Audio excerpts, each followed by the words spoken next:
अस्सलाम वालेकुम बच्चों, क्या हाल चाल है आप लोगों का। आज हम केमिस्ट्री के 7 चैप्टर को डिस्कस करेंगे जो कि है acid and bases. 7.4 properties of acid and bases को आज हम डिस्कस करेंगे। ये बच्चों को काफ़ी ज़्यादा तंग करता है टॉपिक। उसकी रीजंस ये हैं जो आप लोगों को ये केमिकल रिएक्शंस मॉन्स्टर्स की तरह दिख रहे हैं उस रीज़न की वजह से। अदरवाइज़ इसमें जो थ्योरी है वो तो बहुत लाइट सी, लाइक 3 to 4 लाइन्स है जो कि ईजीली आप याद कर सकते हो, क्रैम कर सकते हो। बट ये जो केमिकल रिएक्शंस हैं ये आपको तंग करते हैं। आप लोगों को लगता है कि हमने अभी तो चलो एक दफ़ा रीड कर लिया, ख़ुद को सुना भी दिया, आप एक इल्यूजन के अंदर रहते हो, लेकिन जब टेस्ट देने की बारी आती है देन भाई आप कोई ना कोई कांड कर आ रहे होते हो, कोई ना कोई गड़बड़ आपने की होती है।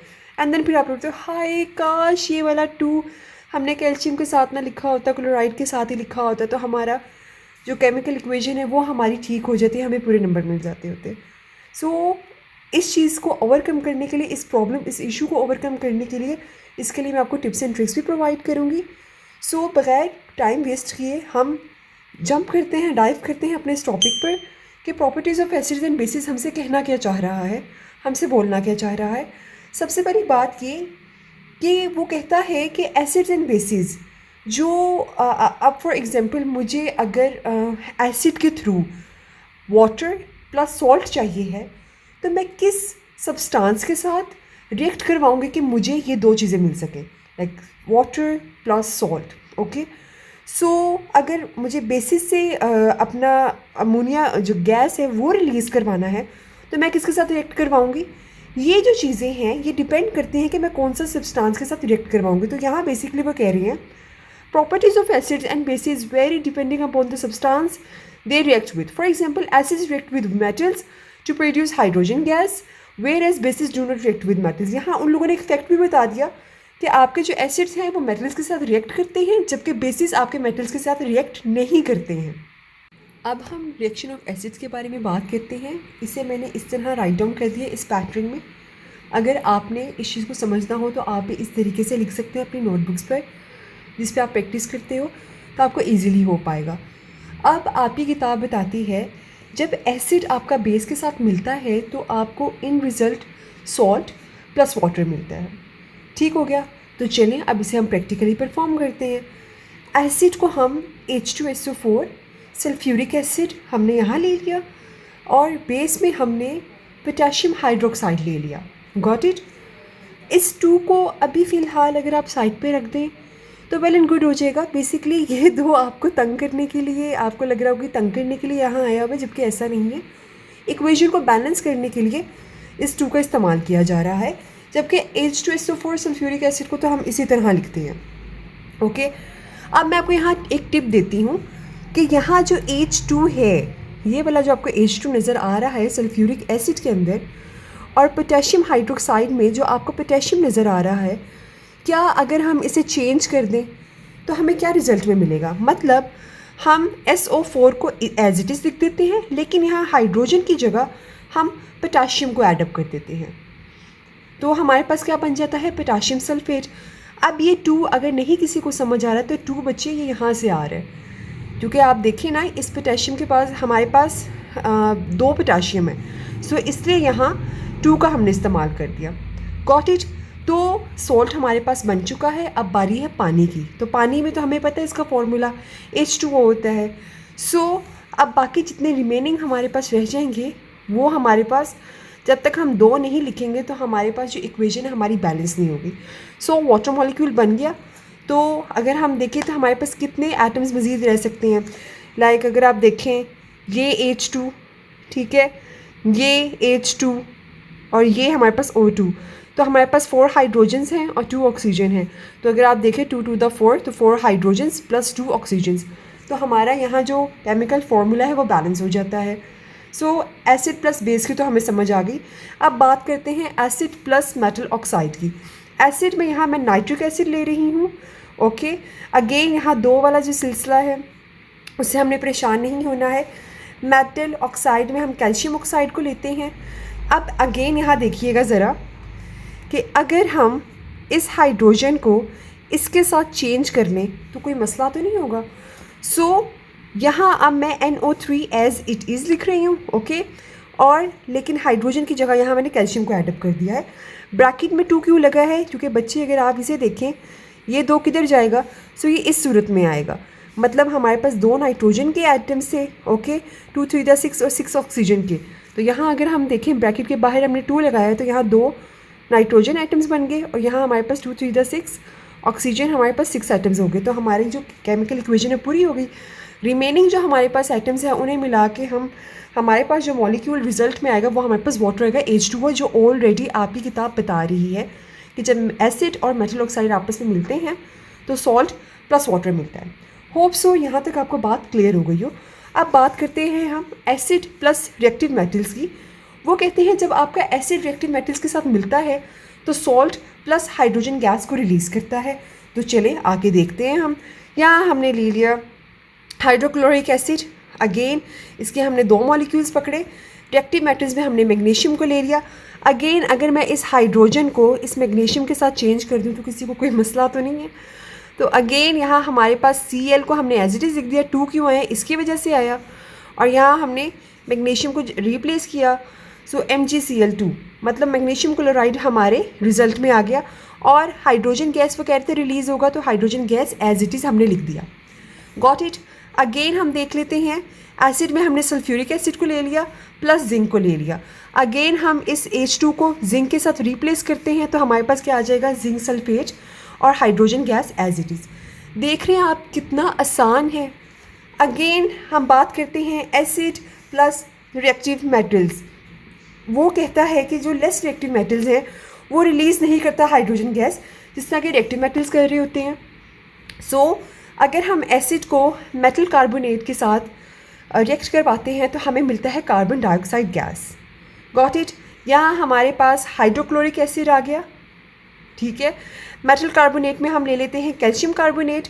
सो अब दोबारा देखिएगा, हम इस H को इसके साथ रिप्लेस कर सकते हैं, ठीक हो गया। क्लोरीन को हमने एज इट इज़ लिख दिया, 2 इसलिए आ रहे इसकी वजह से हम यहाँ 2 लिख रहे हैं, एंड हमने इसे रिप्लेस कर दिया तो यहाँ हमारे पास क्या आ गया, calcium chloride. Got it. Carbon dioxide उसने बोला है कि रिलीज़ होनी है तो कार्बन डाइऑक्साइड को भी आप लिख दें। बाकी रिमेनिंग हमारे पास क्या बचेगा, हम उसे आपस में जोड़ लेंगे। Got it. लाइक CO2, तो यहाँ हमारे पास ऑक्सीजन का एक मॉलिक्यूल रहता है, ठीक हो गया। एंड देन हमारे पास यहाँ 2 हाइड्रोजन्स रहते थे, अगर आपको याद हो, तो हमारे पास H2O मतलब वाटर मॉलिक्यूल भी बन गया। अगेन यहाँ हम बात करते हैं एसिड प्लस हाइड्रोजन कार्बोनेट की, वो भी कार्बन डाइऑक्साइड गैस को ही रिलीज़ करवाता है। H2SO4 सल्फ्यूरिक एसिड को हम यहाँ से ले लेते हैं। ये हमारे पास सोडियम बाइकार्बोनेट है और इसे आप सोडियम हाइड्रोजन कार्बोनेट भी कह सकते हैं। ये आपका बेसिकली बेकिंग सोडा है। सो सल्फ्यूरिक एसिड है एंड देन ये हमारे पास सोडियम बाइकार्बोनेट आप इसे कह लें।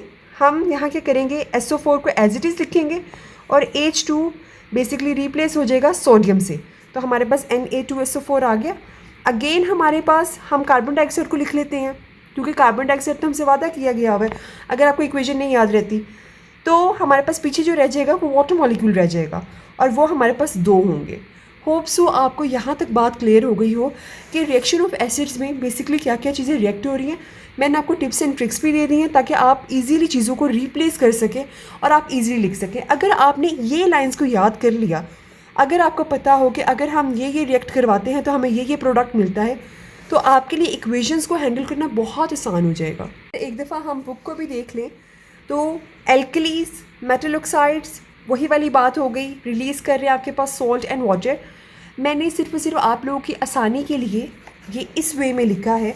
अगर आप एक चीज़ गौर करें ना, जिस तरह मैंने ये चीज़ें लिखी हैं मैंने उसी तरह नीचे प्लेस किया है। मतलब मैंने यहाँ पहले एसिड लिखा तो मैंने एसिड को प्लेस किया, मैंने यहाँ बेस लिखा तो फिर एसिड के बाद बेस ही आया, देन सॉल्ट आया क्योंकि मैंने सॉल्ट लिखा, एंड देन सॉल्ट लिखने के बाद मैंने सॉल्ट ही रिजल्ट में आया, एंड देन वाटर ही रिजल्ट में आया। सो अगर थोड़ा सा घुमाया फिर आया हुआ है, फॉर एग्जांपल उनकी मर्ज़ी है, उन लोगों ने कभी एसिड इधर डाल दिया, कभी कैल्शियम कार्बोनेट इधर डाल दिया। जब हम रिएक्ट ही एसिड के साथ करवा रहे हैं तो मैं पहले एसिड को प्रेफर करूँगी। इस तरह आपके नंबर्स डिडक्ट नहीं होंगे, नहीं कटेंगे इंशाल्लाह। ऐसी कोई बात नहीं, आपने घबराना नहीं है कि हाय किताब में तो इस तरह नहीं है तो हम चेंज कर सकते हैं। आप ज़रूर चेंज कर सकते हैं इस चीज़ को। सो ये कोई हार्ड एंड फास्ट रूल नहीं है। इवन तो आप इससे पहले लिख सकते हैं, इससे पहले बाद में लिख सकते हैं, ये भी कोई हार्ड एंड फास्ट रूल नहीं होता आपका। ठीक हो गया कि आपने सेम एज इट इज़ किताब वाले लिखने, बस आपकी इक्वेशंस बैलेंस होनी चाहिए, किसी किस्म का कोई उसमें इशू होना चाहिए। अब बात करते हैं प्रॉपर्टीज़ ऑफ बेसिस के बारे में। वो कहते हैं एल्कलीज, अब आपको आई डोंट नो आप लोगों की टीचर्स ने क्या बताया हुआ है, लेकिन there is a difference between alkali and bases. So alkalis मतलब वो बेसिस जो पानी के अंदर डिज़ोल्व होने की सलाहियत रखते हैं, तो उन्हें हम एल्कलीज का नाम दे देते हैं। Got it. सो उन लोगों ने बताया कि हमने ऑलरेडी मेंशन किया हुआ है किताब के अंदर कि एल्कलीज वो वाले बेसिस हैं जो पानी के अंदर डिज़ोल्व हो जाते होते हैं। अब एग्जांपल्स क्या दी हैं उन लोगों ने एल्कलीज की? Sodium hydroxide, potassium hydroxide, calcium hydroxide. Okay, sparingly soluble in water. अब what is sparingly soluble in water, इसका क्या मतलब हुआ? इसका मतलब ये कि जब आप ऐड करते हो ऐसी एल्कलीज को पानी के अंदर, तो उसका छोटा सा जो टाइनी अमाउंट है ना वो डिज़ोल्व होता है, लेकिन बाकी सॉलिड की तरह ही वो रिमेन्स उनके बड़े होते हैं। ओके, सो लेकिन वो कहते हैं जो हमारे पास कॉपर हाइड्रोक्साइड है वो पानी के अंदर सॉल्युबल नहीं है, वो उसके पास सलाहियत नहीं है। अब वो कह रहा है कि अब भाई बेस क्यों पीछे रहे?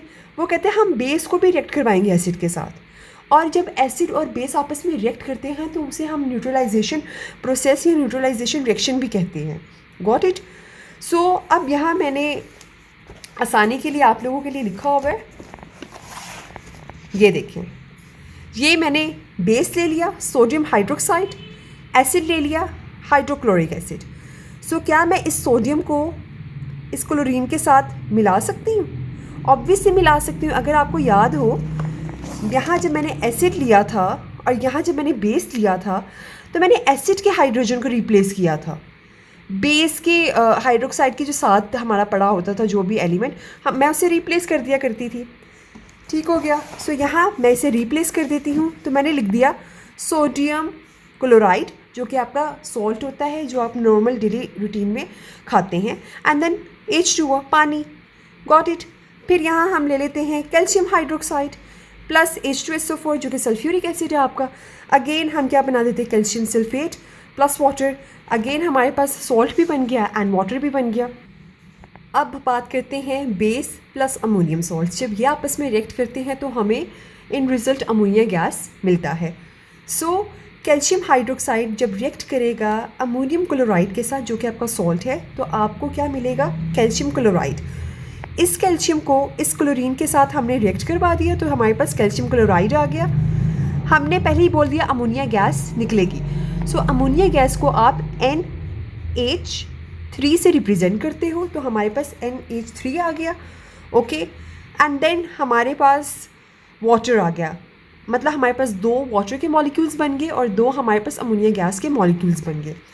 अगेन यहाँ सोडियम हाइड्रोक्साइड को रिएक्ट करवाएंगे हम अमोनियम नाइट्रेट से। अमोनिया गैस NH3 से रिप्रेजेंट होते हैं और जो आपका अमोनियम है वो NH4 से रिप्रेजेंट होता है। सो जो आपका अमोनियम नाइट्रेट है जब रिएक्ट करेगा बेस के साथ, तो आपके पास क्या बनेगा, sodium nitrate plus water plus ammonia gas. देख लेते हैं किस तरह। ये जो सोडियम है ये रिएक्ट कर गए इस नाइट्रेट के साथ, तो आपके पास क्या बना, सोडियम नाइट्रेट NH3, मतलब अमोनिया गैस तो हमने एज इट इज़ लिखना था, तो यहाँ हमारे पास अभी एक हाइड्रोजन लेफ्ट करता है और ये हमारे पास एज इट इज़ पड़ा हुआ है। तो हम क्या बना देंगे, 1 2 2 हाइड्रोजन क्या एटम्स हो गए और एक ऑक्सीजन का, तो हमारे पास H2O बन गया। होप सो आपको यहाँ तक बात क्लियर हो गई हो। ये वाला टॉपिक बहुत ज़्यादा आसान था, रिएक्शंस की वजह से बच्चे घबरा जाया करते हैं, लेकिन अगर आप एक दफ़ा इसकी तैयारी कर लें जिस तरह मैंने आप लोगों को पढ़ाया है, तो आपको इजीली ये याद हो जाएगा, समझ आ जाएगी आपको। और मैं आपको एक और इसके बारे में बताना चाहूँगी कि बहुत से बच्चे इसे रट्टा मार रहे होते हैं, याद कर रहे होते हैं, इसे मतलब हैंड एंड प्रैक्टिस नहीं करते हैं इसकी। वो कहते हैं कि नहीं हमसे हो जाएगा, हाय इतनी मेहनत क्यों। नहीं बच्चे, वो मेहनत ज़रूरी है, क्योंकि कुछ मसल मेमोरी भी आपने, आई डोंट नो अगर आपको मसल मेमोरी के कंसेप्ट के बारे में पता हो या ना पता हो, उसे ज़रूर गूगल कीजिएगा। मसल मेमोरी बहुत आपको हेल्प करती है पेपर्स में। फॉर एग्जांपल अगर किसी का फ़र्स्ट टाइम ये वाला चैप्टर वो याद कर रहा है, फ़र्स्ट टाइम ये टॉपिक याद कर रहा है, मेक श्योर बच्चे एट अ टाइम एक वक्त में आप इन सारे केमिकल इक्वेशंस को 3 दफ़ा इसे लिखें। पहले आप देख के लिखें, दूसरी दफ़ा भी देख के लिखें, तीसरी दफ़ा भी देख के लिखें। लिख लिया, और ये नहीं कि बस आप कॉपी करते जाए, नहीं, मतलब प्रॉपर वे में कि आपको पता चल रहा है कि हाँ माइंड एब्जॉर्ब कर रहा है। मतलब फर्स्ट टाइम आपने ये लिखा देख के तो 20% एब्जॉर्व किया, सेकंड टाइम आपको पता है कि हाँ ये चीज़ आनी है, आपने दोबारा देखा कि हाँ ठीक है, मतलब 40% एब्जॉर्ब हो रहा है, देन 60%। ज़रूरी नहीं होता जब आप कोई चीज़ याद करें तो 100% एब्जॉर्ब हो, ऐसा नहीं होता है। सो आपने क्या करना है, आपने इसे 3 टाइम्स एक वक्त के अंदर लिखे एंड देन फिर बाद में थोड़ा सा आप खुद को ब्रेक दें, लाइक 10 मिनट का, 15 मिनट का, एंड देन फिर इसे ज़ुबानी लिखें। ज़ुबानी लिखने के बाद आप इस चीज़ को छोड़ दें, कोई और काम कर लें, कोई और टास्क अपना परफॉर्म कर लें। देन अगर आपके पास टाइम है तो आप दोबारा से नोटबुक पकड़ें और लिखना स्टार्ट करते हैं। देन आप लिख के देखें कि कोई गलती तो नहीं है। अगर कोई गलती की गुंजाइश है तो उसे आपने एक दफ़ा देखना है, अच्छा ठीक इस तरह है। देन एक दफ़ा रात के सोने से पहले आप ये वाला काम, अपना जो टास्क है, परफॉर्म कर लें, तो आपको इंशाल्लाह 60 to 80% तक ये चीज़ याद हो जाएगी। नेक्स्ट डे स्कूल में ब्रेक टाइम में या दोस्तों को समझाते वक्त आप लिख दें कि इस तरह है, सो वो आपके मसल मेमोरी के अंदर स्टोर हो रहा है, तो बहुत इजीली आपका कंसेप्ट बन जाएगा, बिल्ड हो जाएगा। मेक श्योर ये जो लाइंस हैं, ये जो मैंने लिखी हैं, ये ज़रूर आपको आती हों। आपको पता हो कि अगर हम एसिड को इसके साथ रिएक्ट करवाएंगे तो हमें यही चीज़ें मिलेंगी, अगर एसिड को इसके साथ रिएक्ट करवाएंगे तो हमें ये चीज़ें मिलेंगी। Got it? अगर हम एसिड को ये इसके साथ रिएक्ट करवाएंगे तो हमें ये चीज़ मिलेगी। अगर आपको ये लाइंस याद है ना, तो आप इजीली इन सब को हैंडल कर सकते हो बच्चों। ओके, ये आज का लेक्चर यहाँ तक ही था। होप्स हो कि आपको समझ आई हो, और मेरे जो मैंने आपको बताया है, जो ट्रिक बताई है, उसे ज़रूर प्रैक्टिस कीजिएगा, इंशाल्लाह आपकी मदद होगी। आप मुझे इंस्टाग्राम पे भी फॉलो कर सकते हैं। आपको किसी किस्म में भी कोई कंसर्न है, आप मुझे वहाँ पूछ सकते हैं डीएम करके, या अगर आपकी कोई रिक्वेस्ट है कि मैम आप काइंडली इस टॉपिक पर अपना लेक्चर बनाएं, सो मैं वो भी करूँगी। और लिटरली मैं अपने बच्चों की बात सुन रही हूँ, उनके मैसेजेस मैं रीड कर रही हूँ, और जैसे जैसे वो मुझे कह रहे हैं कि इन टॉपिक के आप लेक्चर्स बनाएं, तो मैं उसी तरह बना रही हूँ। अगर आप देखें तो फ़िलहाल रैंडम टॉपिक्स को ही मैं टच कर रही हूँ, वो इसलिए क्योंकि जिस तरह मुझे स्टूडेंट्स कह रही हैं, क्योंकि ये बेसिकली मैंने अपने बच्चों के लिए ही अपना चैनल बनाया है। सो अगर मैं उनकी ही रिक्वेस्ट को इग्नोर करूँगी तो फिर आई गेस इस चैनल का जो कंसेप्ट है, इस चैनल की जो बेस है, उसे ही मैं ख़राब करूँगी। सो आप मुझे ज़रूर बताइएगा कि नेक्स्ट टॉपिक हमारा क्या होना चाहिए। अभी तक के लिए अल्लाह हाफ़िज़।